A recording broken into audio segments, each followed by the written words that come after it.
Hey y'all, good evening. Just thought I'd jump in here and say hi. Very quick, short video. I was inspired by a few TikTok clips that I saw that I'm going to include really quickly here. But the question really is, if you voted for Trump, be honest, do you have any regrets or are you totally cool with what's going on? I'm in 2 weeks. I'm done. You want to talk about regretting your vote? I never thought I'd say that, but I regret my vote. I voted for Trump. I voted for Trump, and I regret it now. As a Hispanic, I voted for Donald J. Trump.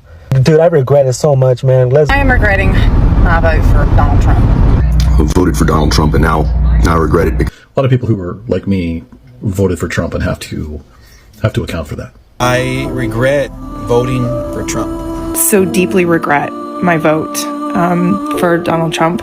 I regret voting for Trump. I was a dumbass, voted for Trump. It was the worst decision I ever made. I've seen the light, and I got out of MAGA.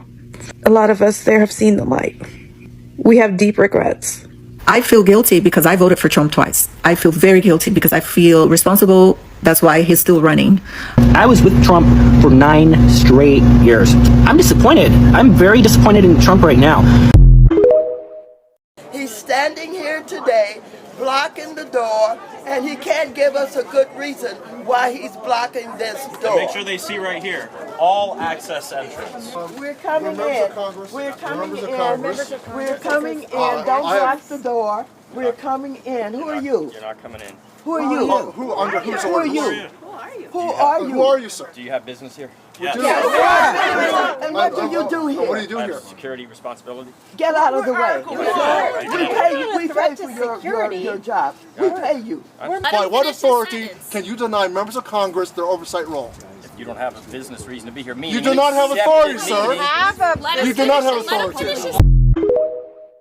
Potential new fallout from President Trump's trade policies that could lead to higher car prices in this country.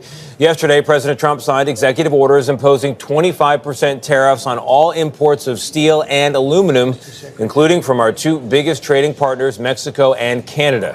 Why is the president doing this? What's his rationale? And on what countries and industries could the tariffs affect? So this is really all about bolstering the American steel and aluminum industries. Of course, those are critical to some of our defense technologies and whatnot. So the countries, let's start with steel. So big sources of imports come from Canada, Mexico, Brazil. On the aluminum front, also Canada's a big one, as is the UAE and South Korea. Now, that's sort of, the reason for it. Tariffs also can mean higher prices for consumers. And I'm really talking about in the home building and automobile industries, both industries that leverage aluminum and steel. And I also want to highlight this really interesting tension in the manufacturing industry. So one of the reasons that you impose tariffs is to encourage companies to come and produce here. That helps our manufacturing industry in the U.S. When you have aluminum and steel costing more, then it becomes higher costs for these manufacturers to produce here. So it's a kind of an interesting dynamic. So Trump has leveraged tariffs before in his first administration. What kind of impact did that have, and what's the difference between now and then? Yeah, so we did see this in the first administration. It did help those 2 particular industries, but a number of analyses also show higher prices, a slowing in growth to exporting those products, and also job loss in manufacturing because things costed more. In terms of what's different, so he actually did exempt a number of countries back then. This is sort of a wide sweeping tariff when it comes to aluminum and steel this time.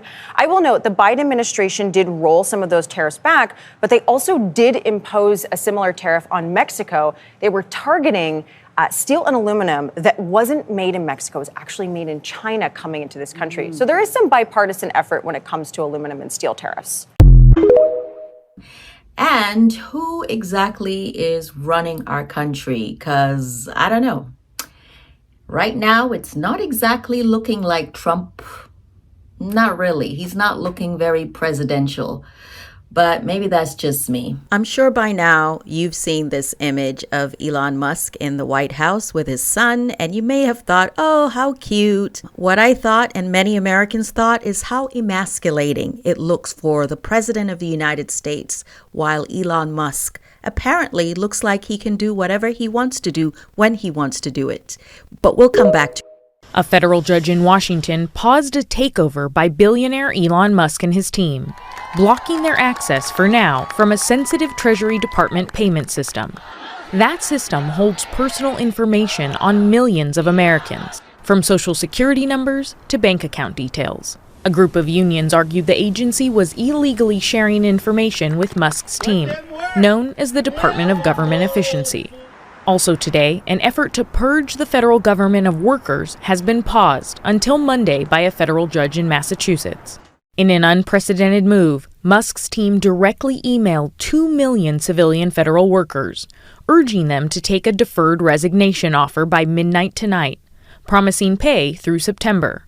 But unions representing workers who sued warned of a dangerous 1-2 punch, a loss of expertise, and the rise of partisanship over truth. White House Press Secretary Caroline Leavitt. The last time I checked in with Office of Personnel and Management, there was more than 40,000 individuals, federal workers, who had accepted the buyout program. We expect that number to increase. The court intervention comes as Democrats step up their fight against a sweeping power grab by Musk, the wealthiest man in the world. Our message is very clear. Elon Musk shouldn't be allowed to steal your money. Elon Musk shouldn't be allowed to steal your data. And today, House Democrats, led by Hakeem Jeffries, announced legislation, the Taxpayer Data Protection Act, to safeguard Americans' personal information. What we are seeing unfold is an unlawful power grab by a unelected and unaccountable billionaire puppet master who's pulling the strings of House Republicans and apparently the Trump administration. An effort unlikely to gain any Republican support. Hello, everyone. Hello.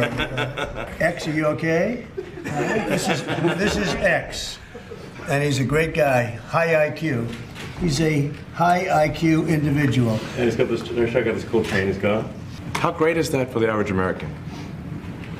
We had no idea. We had no idea we were going to find this much. As I mentioned earlier, really, the first order of business is to make sure we're actually collecting. Sorry for this. Although my son might enjoy this, but he's sticking his fingers in my ears and stuff. So it's a bit hard to hear sometimes. Hey, stop that.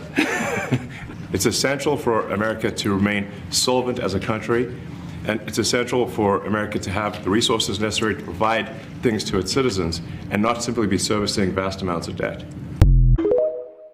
And the person who is helping him do that stood over Donald Trump in the White House today, thereby delivering a picture of presidential subservience, the likes of which we have never seen.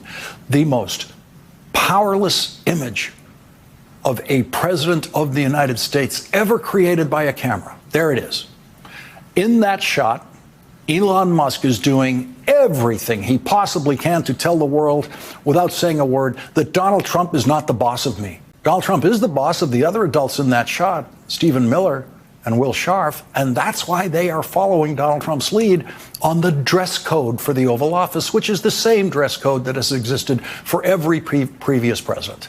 The child was there as a power play by Elon Musk, demonstrating he can do whatever he wants in that room. When Donald Trump is your boss, you don't bring your kid into a business meeting with Donald Trump. And when Donald Trump is your boss, you don't talk more than Donald Trump in a business meeting with Donald Trump. Elon Musk spoke 3,666 words. Donald Trump spoke 2,487 words. Mike Pence never had a day like that in the Oval Office with Donald Trump. J.D. Vance will never have a day like that in the Oval Office with Donald Trump, because Donald Trump is the boss of J.D. Vance. When the president speaks in the Oval Office, no one else does. Except today. Elon Musk interrupted Donald Trump when Donald Trump was speaking, and Elon Musk's 4-year-old child spoke while Donald Trump was speaking.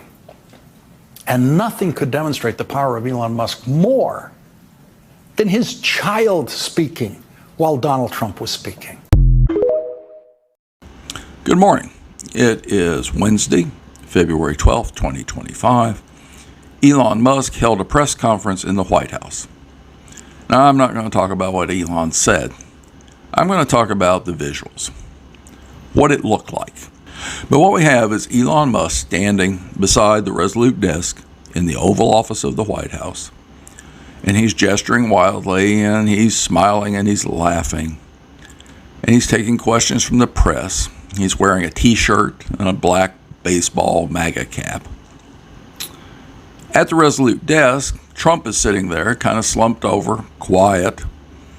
Looks like he's not really there. He's kind of staring off into space. And there's a third player, Elon Musk's son. This is a young child, a boy. And as with all boys of that age, he's not very civilized yet. There's a lot of civilizing yet to do. But he is running around. He's climbing all over Elon. He's up on Elon's shoulder, playing with his hat. There are pictures of him standing beside the Resolute desk with Trump sitting there while he picks his nose. In other words, he's a typical boy of that age. But here's what the photo says. Consider where they're at.